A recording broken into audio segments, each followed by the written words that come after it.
Hello and welcome to Cupcake Addiction's Illusion Pancake Cake, where I'm going to be showing you how to make this amazing cake that's an illusion because it looks like a stack of pancakes and it's actually a cake, but then we take the illusion that one step further and we're actually going to make it look like there is a bottle of caramel sauce suspended in the air, pouring caramel down onto our stack of pancakes.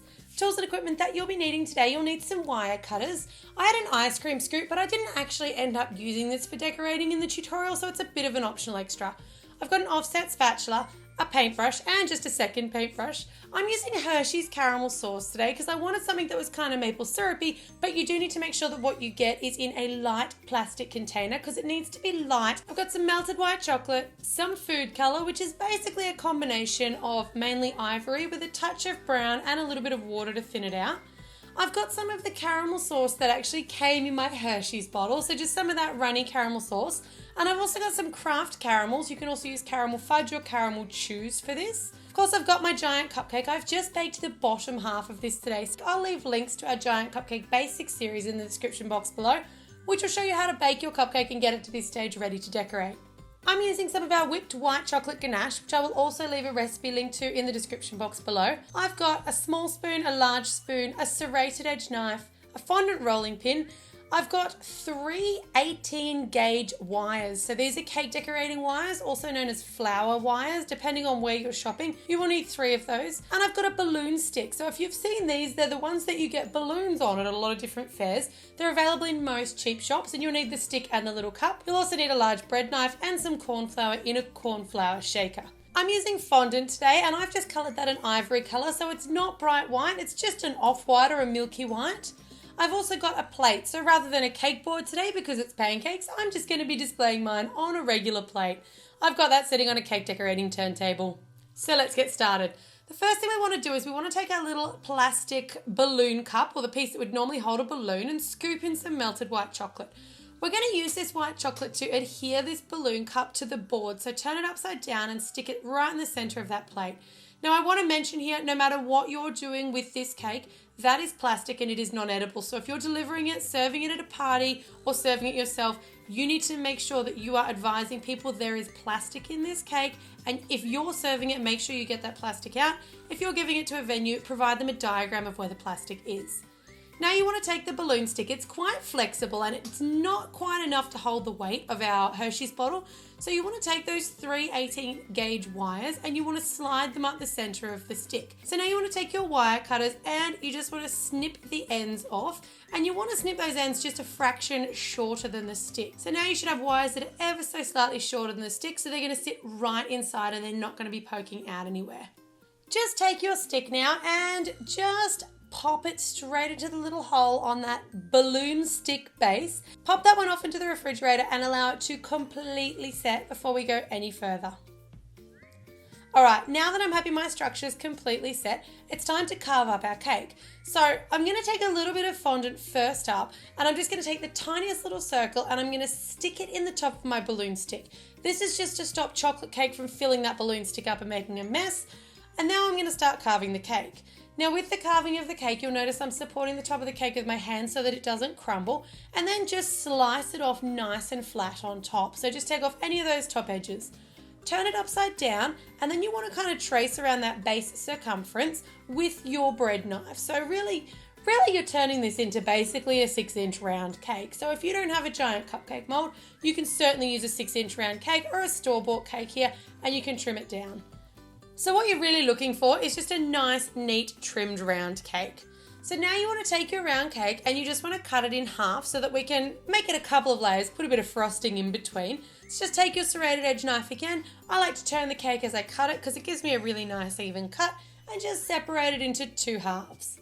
You want to take your offset spatula here and you're just going to scoop some of that whipped white ganache onto the board, which is going to act like a bit of a glue, and just glue our cake in place. And then you also want to do a nice layer of it on the bottom half, which is actually the top half of your giant cupcake. Now, once you're happy that you've got a nice coating on that bottom half, it's time to stack the cake. It sounds more daunting than it is.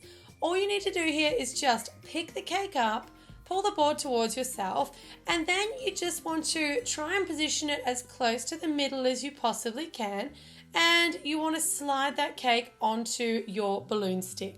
Now take your offset spatula again, and we're just going to give it a little bit of a push down onto the plate just to make sure that it's sticking to that white chocolate ganache. And while we're doing that, we'll just even up that nice coat of whipped white ganache. We're going to repeat this process exactly for the top half. So once again, just slide it straight down onto that balloon stick and you've stacked your cake. Easier than you thought. At this point, you want to prepare your caramel sauce because that's going to need some time to set. So here's my runny Hersheys caramel sauce, but it wasn't quite thick enough for what we wanted. I found it just slid off my experiment cakes when I was making them. So you want to combine it with your Kraft caramels or your caramel chews. So just tip in that runnier Hersheys fudge into those caramel chews, and we're going to pop those off into the microwave for about 30-second intervals. Coming back from our first 30-second interval, you'll see those chews are still quite firm. The reason that I'm combining the two here is because the sauce by itself is too runny and the chews melted down by themselves set rock hard, and they're going to be really problematic to cut your cake. So combining the two, I found gave us a really nice happy medium. These ones are going to go back off into the microwave for another 30 seconds until they're a little bit runnier. Alright, so this is after a minute, so we've got two 30-second goes, and you can see there my caramel chews are pretty well completely dissolved. So what you're looking for is a really nice sort of a runny texture, and this is going to firm up a little bit as it starts to set. So it's time to start ganaching your pancakes. You want to just apply a bit of a loose crumb coat, so a really thin coat where you kind of trap in all the crumbs. And then once you've got your thin crumb coat, you can come back and apply sort of a thicker and neater coat. The reason I prefer white chocolate ganache over buttercream for this tutorial is because white chocolate ganache won't crust as quickly as a buttercream, so it's going to be easier for you to stick your fondant to it. It's not going to dry out. Taking your ivory fondant now, you want to roll out quite a long snake or a sausage, and then just using your fingers, you want to flatten it down and just sort of neaten off the edges, because pancakes are not completely round, they're actually quite sort of flat. So now you want to take your paintbrush and that food colouring. Now this food colouring, as I mentioned, is a combination. It's about 6 drops of ivory, only 1 drop of brown, and about 10 to 15 drops of just plain tap water. That's just to thin it out so the colour's not so rich and dark and give us that kind of more watery effect that we're looking for our just bronzed, browned pancakes. So just paint on that food colouring, and then you want to pick up your strip and you want to position it around the base of your cake so that your non-painted sides are the ones facing to the front and the brown painted side is actually facing up towards you.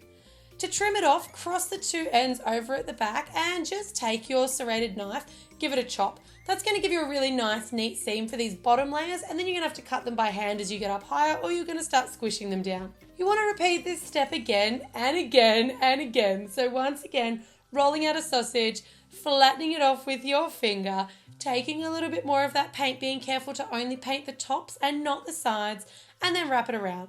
You'll see here with this one, it starts to flip up just a little bit. Make sure that you're keeping an eye on the front of your cake, and if it does, don't worry if it gets a bit of ganache on it, because every pancake is going to cover up the pancake below, so it's all completely salvageable. But just make sure that they're stacked on top of each other and that none of your pancakes are going awry without you noticing around the other side of your cake. There's quite a bit of rolling in this tutorial. It's not a hard cake to put together, but it's time consuming simply because of all of these different coils of fondant. So when you get almost to the top, there's about 1 or 2 coils to go. You want to take that whipped white ganache again, and you're just going to ganache the very top layer. You want to ganache the top layer before your last piece of pancake goes on, because you need something for the top pancake to stick to, but you also don't want it sort of spewing out the edges when you do put this last one on. Once your last coils are in place, it's time to roll out an actual pancake-sized piece of fondant. So this should resemble a pancake. It should be quite thick, and try and get it as round as you can. So I'm just using my hands just to keep that really nice round shape. And once you're happy that it's about the same size as the top of your pancake stack, just slide it over that balloon stick just like we did with those 2 layers of cake. You're better off to have this piece just a touch too big than a touch too small, because you can use your fingers like you can see me doing here, just to sort of pat it into line and pat it into shape. It doesn't really matter if your top pancake's a touch thicker or a touch thinner. It's not going to matter in the grand scheme of things. I'm just using my knife here just to make sure that it's all really nice and tucked in. And then I'm going to take my paintbrush and a little bit more of that paint, and we're just going to paint the top pancake. So if you find that your colour's a little bit thick here, you can just use a little bit of your plain water just to thin it out. what you want is just a nice coating. And I actually found I didn't want any brush strokes in my top pancake. It doesn't matter so much for the side ones, but you will get brush strokes from your little paintbrushes. So once I was done painting and while the paint was still wet, I grabbed just a napkin or a paper towel and just sort of dabbed and wiped a little bit just to get rid of those brush strokes and sort of rough up that paint a little bit, make it a little bit uneven so that it does look like a just cooked pancake. So you want to start by just position your bottle and you want to get an idea of the bend that you want to put it on. So you want to support the bottom half so that you don't tear your cake. So make sure that you're holding the bottom half of that stick quite firm and then just using your fingers on the top, inch, maybe 2 inches, just bend the stick over. You want a little bit more of a bend than this because you do want it to look like that Hersheys bottle's kind of pouring onto the cake, and you don't want it to be too straight, or that Hersheys bottle, it's just going to go straight down. It's going to be straight up and down. That's a perfect sort of an angle. Now, the Hersheys bottle you want to take and you want to grab 1 or 2 of those caramel chews and just shove them really nice and tightly into the lid of that Hersheys bottle, and then you're going to screw the cap back on. Now I softened my caramel just in the microwave for 10 or 20 seconds so it's quite pliable, so I'm just going to stretch it out. You want to roll it out into a long strip and then just grab a knife and you just want to trim off both of the edges or both of the sides and either end so that you've got a relatively sort of a thin, neat piece of caramel.